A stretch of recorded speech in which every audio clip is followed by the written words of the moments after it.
Les relations entre l'Algérie et la France ont malheureusement célébré le sinistre premier anniversaire de la crise extrêmement violente et inédite. Et on ne voit pas le bout du tunnel. Ça a commencé avec le Maroc et la reconnaissance de la France, de la souveraineté du Maroc sur le Sahara occidental. Et s'est poursuivi par la suite par l'arrestation, l'emprisonnement de l'écrivain franco-algérien Boualem Sansal. Ensuite, il y a eu la crise des influenceurs algériens pro-régime algérien. Le seul problème vraiment fondamental pour Tebboune maintenant, c'est que faire de Boualem Sansal. Les autres problèmes, tout est négociable, un compromis est possible. Pour le Boualem Sansal, les dirigeants algériens ont trouvé un plan qui est machiavélique. C'est de libérer Christophe Glaise. Le régime Tebboune l'ont mis en prison délibérément parce qu'il va être utilisé comme une monnaie d'échange. Pour ne pas libérer Boualem Sansal, le cadeau que Alger veut faire à Paris, c'est libérer Christophe Glaise, dans le cadre du processus de normalisation des relations politiques et diplomatiques. Et on oublie Boualem Sansal, parce que sa libération causerait problème. Tebboune ne peut pas libérer Boualem Sansal. Il y a une propagande, on a fait de lui le traître, on a fait de lui le harki, le pro-Merzin, le pro-Maroc. Si Tebboune le libère, Tebboune ne peut pas baisser le pantalon. Il peut, parce que libérer Boualem Sansal, pour lui, ce serait baisser le pantalon. Il est parti trop loin dans sa diabolisation excessive. Et s'il meurt par malheur en prison en Algérie, ça va être un scandale d'une immoralité, un scandale immoral d'une ampleur planétaire. Les relations entre l'Algérie et la France ont malheureusement célébré ou fêté le sinistre premier anniversaire de la crise extrêmement violente et inédite de par son ampleur qui divise les deux pays depuis le 30 juillet 2024. Nous sommes au début du mois d'août 2025, nous avons dépassé la date fatidique, sinistre du 30 juillet 2025 qui marque la première année de cette crise lancinante, violente qui n'en finit pas. Les deux pays n'ont jamais été aussi divisés, aussi séparés, aussi opposés dans un conflit politique et diplomatique très violent. Et on ne voit pas le bout du tunnel. Peut-être que si, même si l'atmosphère générale en ce moment plaide pour maintenir les relations au point mort, je dis bien au point mort. Le chef de la diplomatie française, le 1er août dernier, s'est exprimé là-dessus. Il a reconnu que les relations diplomatiques et politiques en Algérie sont au point mort. Il y a une possibilité, il y a un plan qui est en cours de préparation pour revenir éventuellement à une normalisation des relations diplomatiques et politiques entre l'Algérie et la France d'ici la fin de l'année 2025. Le dernier épisode de la crise, parce que la crise entre l'Algérie et la France est un feuilleton qui dure une année. Ça a commencé avec le Maroc et la reconnaissance de la France, de la souveraineté du Maroc sur le Sahara occidental vers la fin du mois de juillet 2024.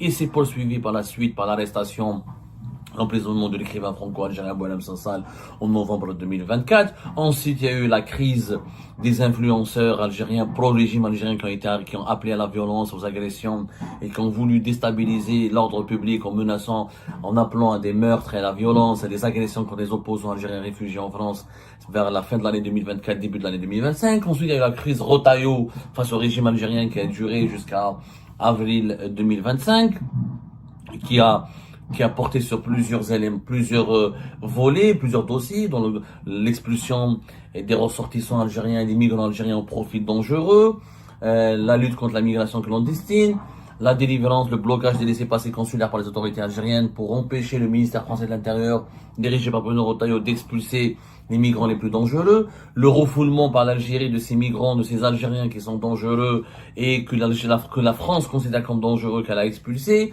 depuis son territoire. Ils ont été renvoyés par le territoire français. Il y a eu l'affaire ensuite MLDZ. Les opposants algériens ont agressé, menacé et espionné, intimidé sur le territoire français, avril-mai 2025. Et cet été, il y a eu l'affaire Boualem Ben Saïd. L'affaire Boualem Ben Saïd, c'est qui Boualem Ben Saïd? Boualem Ben Saïd, c'est un terroriste. Qui est impliqué dans les attentats terroristes de 1995 en France et qui a purgé sa peine dans les prisons françaises, qui est susceptible d'être libéré, qui devrait être libéré dans les prochains jours. Et les autorités françaises veulent le renvoyer en Algérie. Et les autorités françaises ont demandé officiellement à ce que les autorités algériennes fassent preuve de responsabilité, comme le dit le chef de la diplomatie française Jean-Noël Barrot, en reprenant leurs ressortissants. Mais il a reconnu que la relation était au point mort et qu'il est possible que l'Algérie refuse de le reprendre. Donc, nous n'avons Donc il y a eu des déclarations dans ce sens-là. La porte-parole du gouvernement français, Sophie Primas, elle a parlé récemment aussi des problèmes du manque de coopération des autorités algériennes en ce qui concerne l'expulsion et le retour vers l'Algérie des ressortissants condamnés par la justice française ou arrêtés en France par les services de sécurité français pour des délits graves ou pour des crimes graves ou pour atteintes caractérisées à l'ordre public. Il y a eu cette affaire de Boualem Ben Saïd, donc, qui était un ancien responsable de la JA. Peut-être les Algériens, les jeunes ne se souviennent pas de la vague d'attentats qui a touché la France en 1995, dans le métro Saint-Michel, etc. C'est il y a 30 ans de cela, c'est 30 ans. C'était en 2020, nous sommes en 2025, c'était en 95. Donc, l'un des cerveaux, l'un des auteurs de ces attentats, il s'appelle Boualem Ben Saïd. Il a purgé sa peine de prison. Il a été condamné à 25 ans de prison ferme. Ça fait presque 30 ans qu'il est derrière les barreaux et il doit être libéré par la justice française. Et la justice française ne veut pas le garder. Il est ressortissant algérien. Bon, il se trouve que d'un Boualem à un autre, parce que pour la normalisation des relations diplomatiques entre les deux pays, il y a quand même le premier problème concerne Boualem. Boualem, c'est un lapsus qui n'est pas révélateur. Il y a 3 Boualem, on va dire, dans la crise algéro-française, qui chacun joue un rôle particulier. Boualem Ben Saïd n'est qu'un petit acteur, un récent acteur. Est-ce que l'Algérie va le récupérer, va pas le récupérer, est-ce qu'elle va l'accepter, etc. Il faut savoir que les attentats de 1995 ont fait quand même 10 morts et 190 blessés. On ne sait pas. Pour le moment, aucune autorité algérienne, nous sommes plein de mois d'août, les sources officielles algériennes ne veulent pas commenter cet événement, ni nous donner une réponse précise. Ni un oui, ni un non. Ni même peut-être. Silence total. Mais il y a déjà 2 autres Boualem qui planent ou qui jouent un rôle important dans les relations algéro-françaises. Boualem Sansal, écrivain franco-algérien, condamné à 5 ans de prison ferme et qui croupit toujours en prison, et que les autorités françaises, certains dirigeants français les autorités françaises avaient reçu des assurances de la part des dirigeants algériens qu'ils seraient libérés ou libérables au cours du mois de juillet dans le cadre d'une grâce présidentielle. Espoir, une douche froide pour les dirigeants français. Tebboune n'a pas voulu le libérer, donc les engagements qui ont été fournis aux autorités françaises ont été des fausses promesses et un pur mensonge. Il y a Boualem, le directeur de cabinet de Tebboune, qui est l'interlocuteur des autorités françaises avec d'autres dirigeants, mais pratiquement il y a 3 dirigeants, on en a parlé déjà la dernière fois, avec Amara, le conseiller diplomatique de Abdelmajid Tebboune, et Boualem, c'est les 2 interlocuteurs des autorités françaises. Ammar Abba, plutôt pas Ammar Abba, et qui a été nommé au mois d'avril 2025 comme conseiller diplomatique de Abdelmajid Tebboune. Ils sont directeurs de cabinet Boualem, sont les 2 interlocuteurs attitrés pour parler avec le gouvernement qui continue à mener des discussions informelles et non officielles, c'est-à-dire non officielles, pas assumées par les 2 pays, pour trouver des solutions à la crise entre les 2 pays. Et Boualem fait souvent des séjours ici à Paris, en France, pour rencontrer des interlocuteurs français pour parler de plusieurs problèmes, et on les même pressentis comme pour devenir le prochain ambassadeur d'Algérie ici à Paris, dans le cadre d'une normalisation des relations politiques. Le poste d'ambassadeur d'Algérie en France est vacant depuis juillet 2024. Boualem, le directeur de cabinet de Tebboune, est celui qui le pressentit, lui-même le souhaite. Il aimerait bien devenir l'ambassadeur et jouer ce rôle et contribuer à négocier, à mettre en place une feuille d'eau. Parce que pour normaliser les relations entre les 2 pays, il faut que l'ambassadeur français retourne à Alger. Il a quitté Alger depuis la mi-avril 2025. Il faudrait que l'Algérie nomme un ambassadeur. Boualem est à la tête de la liste des personnalités algériennes qui pourraient être désignées par Tebboune pour devenir ambassadeur. Pour des multiples raisons, Boualem il veut quitter le pouvoir, il veut préparer son départ, et c'est que au cas où Abdelmajid Tebboune ne fera pas de 3e mandat, il ne devra pas faire de 3e mandat, donc Tebboune devra préparer sa succession, donc il doit protéger ses anciens collaborateurs. Un poste de diplomate, d'ambassadeur algérien à l'étranger, c'est une protection diplomatique, une immunité diplomatique, et c'est des prérogatives et un train de vie important qui permettrait à Boualem d'avoir une retraite dorée et de se faire oublier. Au cas où Tebboune serait chassé. Il y a le cas de Boualem Sansal. Alors là, parce que même si les Français valident accréditent comme Boualem comme ambassadeur, aucune feuille de route ne peut être mise en place sans trouver une solution au cas de Boualem Sansal. Boualem Sansal, pour lequel il y a une grande mobilisation, notamment au sein de la classe dirigeante politique française, et force de le constater, surtout au sein de la droite et de l'extrême droite, ou de ce qui qualifie par l'Algérie, par les autorités algériennes comme l'extrême droite, et qui beaucoup plus ici de la droite classique, conservatrice et nationaliste, à l'exception du Rassemblement national d'Éric Zemmour. Pour les autorités algériennes, en tout cas au sein du régime algérien, nous avons mené notre enquête, nous avons parlé à plusieurs sources, bien introduites au sein du régime algérien, bien introduites au sein du sérail algérien, et qui nous ont certifié qu'il y a un plan qui a été mis en place.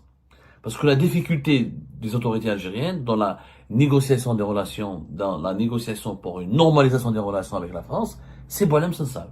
Tous les autres problèmes sont résolubles. Le seul problème vraiment fondamental pour Tebboune maintenant, c'est que faire de Boualem Sansal. Les autres problèmes, tout est négociable, un compromis est possible. La gestion des laissez-passer consulaires, des compromis sont possibles. La question des opposants algériens qui sont réfugiés sur le sol français, des compromis sont possibles. L'affaire Ahmed Dezed, des compromis sont possibles. Il y a l'Algérie, Tebboune et les membres de son entourage, ou Tebboune et les dirigeants de l'État algérien peuvent trouver des compromis, même en négociant durement, mais ils peuvent trouver des compromis dans plusieurs sujets. D'autant plus que l'espoir des dirigeants algériens est basé sur un éventuel changement du gouvernement français à la rentrée. Il y a une grosse crise politique ici en France qui se profile à l'horizon. Le gouvernement actuel de François Bayrou et de Bruno Retailleau, qui est pratiquement vice-premier ministre, qui a le rang de vice-premier ministre, pratiquement, de ministre d'État qui est l'un des cadres dirigeants des plus importants du gouvernement français actuel. Ce gouvernement français pourrait être censuré à la rentrée. Il pourrait tomber. Il pourrait tomber parce que il n'y a pas un accord sur la loi, sur la gestion du budget de l'État, et qu'il y a des formations politiques françaises, de gauche comme d'extrême droite, veulent faire tomber ce gouvernement. Donc Emmanuel Macron pourrait, avant la fin de l'année 2025, serait obligé de nommer un nouveau gouvernement, un nouveau Premier ministre, qui serait issu cette fois-ci de ses proches, et il pourrait, selon les lectures qui sont faites, en tout cas par les dirigeants algériens, et les dirigeants algériens scénarisent leur comportement ou leur attitude à l'égard de la France en se basant sur ces éléments, c'est que Bruno Retailleau pourrait être partant. Il pourrait partir d'ici la fin de l'année. Si le gouvernement François Bayrou tombe, est censuré, Emmanuel Macron ramènerait un autre Premier ministre. Il s'agit de Lecornu, Sébastien Lecornu, qui est l'actuel ministre de la Défense, si vous voulez. C'est l'actuel ministre des Armées, qui est un très proche d'Emmanuel Macron, qui a totalement sa confiance, et qui pourrait devenir lui-même donc Premier ministre, à la place de François Bayrou. Et si François Bayrou, le gouvernement part, Bruno Retailleau ne resterait pas, puisque Macron imposerait le départ de Bruno Retailleau, il négocierait avec la droite, avec sa formation politique, la nomination d'un autre ministre à sa place, en tout cas, un départ de monsieur Bruno Retailleau. Ce qui constitue pour l'Algérie un soulagement. Pour l'Algérie, si Bruno Retailleau tombe, ça serait une victoire. Bien sûr, les dirigeants algériens vont essayer de nous faire croire que c'est grâce à eux, parce que c'est quoi le motif? Bruno Retailleau est le dirigeant français le plus considéré comme le plus anti-algérien, comme le plus hostile aux intérêts des dirigeants algériens. Son départ serait récupéré politiquement par les dirigeants algériens qui vont nous dire dans un récit totalement propagandiste que c'est grâce à eux, alors que ça n'a rien à voir avec l'Algérie. S'il part, c'est à cause d'une crise interne en France. Mais le départ de Bruno Retailleau va donner un motif important et précieux aux dirigeants algériens pour renégocier la normalisation rapidement avec la France. Parce que le seul obstacle en ce moment, c'est Bruno Retailleau, c'est pas Macron. Il n'y a pas de problème avec Emmanuel Macron. Tebboune n'a pas de problème avec Emmanuel Macron n'a pas de problème avec Tebboune. Le problème est d'aujourd'hui avec Bruno Retailleau, les dirigeants algériens, Tebboune en personne, pensent que Bruno Retailleau profite de la faiblesse de Macron et de son affaiblissement politique interne pour pratiquer une politique anti-algérienne et électoraliste. Et Tebboune et les autres dirigeants algériens pensent que Retailleau base toute sa politique en France contre les intérêts de l'Algérie. Donc pour eux, c'est l'ennemi absolu. Si Bruno Retailleau part, il n'y a plus d'obstacle à la normalisation. Il restera un deuxième obstacle après Bruno Retailleau. C'est Boualem Sansal. Pour le Boualem Sansal, les dirigeants algériens ont trouvé un plan qui est machiavélique. C'est quoi ce plan? C'est de libérer Christophe Glaise. Dans les échanges, dans les négociations qui vont avoir lieu entre Alger et Paris pour la normalisation, Tebboune et les dirigeants algériens vont proposer à la France un seul cadeau. libérer la libération de Christophe Glaise. Rappelez-vous, Christophe Glaise, c'est un Français, c'est un journaliste français. Il a été condamné par le tribunal des Iouzou le 29 juin à 7 ans de prison ferme avec mandat de dépôt alors qu'il était sous contrôle judiciaire depuis une année pour apologie du terrorisme. Bien sûr, le procès l'a défrayé la chronique. C'était un scandale national et international. Tout le monde a été choqué. Il a été condamné pour avoir entretenu des échanges précédemment avec des responsables du MAC. C'est des échanges à titre de journaliste. Il n'y avait pas eu ni complaisance, ni connivence, ni quoi que ce soit. Mais les autorités algériennes, notamment le régime de Tebboune, l'ont mis en prison délibérément parce qu'il va être utilisé comme une monnaie d'échange. Christophe Glaise sera la prochaine monnaie, sera la principale monnaie d'échange entre Alger et Paris. Pour ne pas libérer Boualem Sansal, pour contraindre les Français à oublier et à ne pas négocier sur Boualem Sansal, Alger veut mettre sur la table la carte de Christophe Glaise. Le plan c'est quoi? Alger libère Christophe Glaise, procès en appel, etc., qui sera programmé à la rentrée, réduction de peine, ou il sera libéré au cours du procès en appel, ou il sera libéré par une grâce présidentielle, mais visiblement ce sera un procès en appel. Juste après le procès en appel, il y aura un verdict qui lui permettra d'être libéré, il prendra que du sursis. Il sera libérable, il pourra partir en France. Donc la France va récupérer Christophe Glaise. Et en récupérant Christophe Glaise, qui est français à 100%, il n'est pas franco-algérien comme Boualem Sansal. Et comme la mobilisation autour de Christophe Glaise, certes, elle est plus faible que la mobilisation pour Boualem Sansal, même si les parents de Christophe Glaise, qui sont Sylvie Godard, sa mère, et son beau-père, Francis Godard, ils se sont mobilisés, ils ont fait des conférences de presse, quelques rassemblements, mais la mobilisation autour de Christophe Glaise, elle est beaucoup plus faible que la mobilisation autour de Boualem Sansal. Mais elle a commencé, il y a Reporters sans frontières, etc. C'est un journaliste, la presse sportive en France, elle est très influente. Au cours de ces 2 derniers mois, Christophe Glaise est devenu un sujet important dans les relations entre l'Algérie et la France. C'est machiavélique de la part des dirigeants algériens. Ils sont rusés. Ils sont rusés dans le machiavélisme. S'ils employaient leur ruse, malheureusement pour le développement du pays, l'Algérie serait dans un état de développement complètement différent de ce sous-développement crasseux que nous subissons aujourd'hui. Le machiavélisme de dirigeants algériens veut faire en sorte que on concentre les négociations avec la France, obliger la France à se concentrer uniquement sur Christophe Glaise pour oublier Boualem Sansal. Le cadeau que Alger veut faire à Paris, c'est libérer Christophe Glaise, dans le cadre du processus de normalisation des relations politiques et diplomatiques. Et on oublie Boualem Sansal.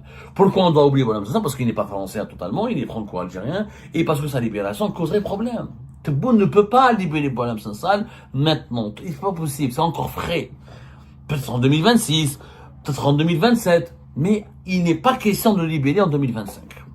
Parce que il y a une propagande, on a fait de lui le traître, on a fait de lui le harki, le pro-Merzin, le pro-Maroc. Si Tebboune le libère, ça sera perçu comme étant une concession à la France, comme une concession humiliante, comme quoi Tebboune se serait rabaissé, comme quoi il se serait humilié, comme quoi il aurait baissé le pantalon, pour reprendre l'expression algérienne. L'expression algérienne dans la virilité culturelle qui fait tant notre caractère légendaire. Quand on cède dans un rapport de force, on dit on a baissé le pantalon. Donc Tebboune ne peut pas baisser le pantalon. Il peut, parce que libérer Boualem Sansal, pour lui, ce serait baisser le pantalon. Il est parti trop loin dans sa diabolisation excessive. Il n'arrive pas à trouver une solution. Il tient pas à ce que il déteste Boualem Sansal. Tebboune ne l'aime pas particulièrement, mais il n'est pas attaché à ce qu'il reste plus longtemps en prison, mais il ne peut pas le libérer pour des considérations politiques internes. Parce qu'il sait une partie de l'opinion publique, une partie du régime va se retourner contre lui. Étant donné qu'il a été utilisé pour diaboliser une partie de l'élite française, pour s'attaquer à une partie de l'élite française, une partie de l'opposition algérienne, et qu'il a été instrumentalisé Boualem Sansal a été instrumentalisé à son corps défendant pour manipuler l'opinion publique algérienne et diffuser un sentiment anti-français au sein de l'opinion publique algérienne afin de détourner l'attention de la population algérienne sur les véritables raisons de la crise avec la France et sur les véritables problèmes qui alimentent les malheurs et les galères de la population algérienne dans son quotidien. Donc Boualem Sansal est devenu une figure détestable. Ce serait une opération qui va provoquer une énorme impopularité pour Tebboune de le libérer. Donc, pour ne pas libérer Boualem Sansal et rassurer, calmer la France et la séduire et la convaincre de signer un accord de normalisation des relations, on offre Christophe Glaise. C'est pour ça que Christophe Glaise, il a été, je crois que c'est le joker qui va être utilisé par le régime algérien pour négocier la normalisation avec la France. C'est un joker. On va le sortir pour éliminer Boualem Sansal. Maintenant, quelle sera la réaction des autorités françaises? La France, visiblement, selon la perception des dirigeants algériens, elle est divisée. Tebboune et son entourage savent pertinemment, en tout cas ils ont l'impression, que Macron ne tient pas beaucoup à Boualem Sansal, qu'il n'en fait pas une affaire d'État. Il en a fait une affaire d'État, mais qu'il est prêt à faire des concessions, parce que Boualem Sansal est beaucoup plus soutenu par la droite et l'extrême droite en France. Et qu'en récupérant Christophe Glaise, Macron pourrait sauver la face. Donc Tebboune va aider Macron à sauver la face en lui offrant Christophe Glaise, et Macron va permettre à Tebboune de sauver la face en tentant de faire d'oublier ou de ne pas s'attarder sur le cas de Boualem Sansal. Sauf que ce plan il est menacé par un élément qui est indépendant des deux hommes, des deux chefs d'État, ça va de Tebboune et de Emmanuel Macron. C'est l'internationalisation de la cause de Boualem Sansal. Boualem Sansal, s'il est détesté en Algérie, il n'est pas du tout détesté sur la scène internationale, il est même beaucoup aimé. Des personnalités politiques françaises importantes, des personnalités culturelles importantes en Allemagne, dans les pays anglo-saxons, en Amérique latine, le soutiennent et se mobilisent pour lui. Le maintenir Boualem Sansal en prison va continuer à jeter le discrédit sur l'Algérie, il va continuer à alimenter une mobilisation internationale autour de Boualem Sansal contre les autorités algériennes et contre sa détention arbitraire. Donc le problème ne sera pas réglé. Ni Macron, ni Tebboune ne pourront ignorer continuellement Boualem Sansal. Même si ce problème ne sera pas réglé en 2025, ils seront appelés à le régler au cours de l'année 2026. Mais comment? Peut-être que le temps, peut-être que les dirigeants algériens jouent le chronomètre. Ils disent voilà, d'ici 2026, la population algérienne, les autres composants du régime vont oublier l'affaire Boualem Sansal et on pourrait le libérer discrètement pour des raisons de santé. C'est une thèse. Le seul problème, c'est que, encore une fois, il n'y a que des problèmes dans l'affaire Boualem Sansal, c'est qu'il est très âgé, très malade. S'il lui arrive un malheur en 2026, et s'il ne survit pas à ces conditions de détention d'ici 2026, et s'il craque, et si sa maladie se dégrade, et son état de santé se dégrade dangereusement, et s'il meurt par malheur en prison en Algérie, ça va être un scandale d'une immoralité, un scandale immoral d'une ampleur planétaire. Et ben c'est la fin de cette vidéo les amis, je vous remercie comme d'habitude pour avoir suivi jusqu'à la fin. N'oubliez pas de nous laisser vos commentaires et vos réactions sur la vidéo et de vous abonner à la chaîne si vous n'êtes pas encore abonné. Et merci aussi pour vos commentaires et vos discussions très animées dans la section des commentaires. Donc, vous n'oubliez jamais de décortiquer bien un sujet sur tous les points qui ont été abordés dans la vidéo et ça fait vraiment plaisir moi-même je ne fais pas de commentaires, je m'appuie sur vous pour que vous puissiez bien expliquer les choses et en faire des discussions civilisées et dans tout le respect possible. Donc voilà, merci beaucoup et à la prochaine dans une nouvelle vidéo. Au revoir.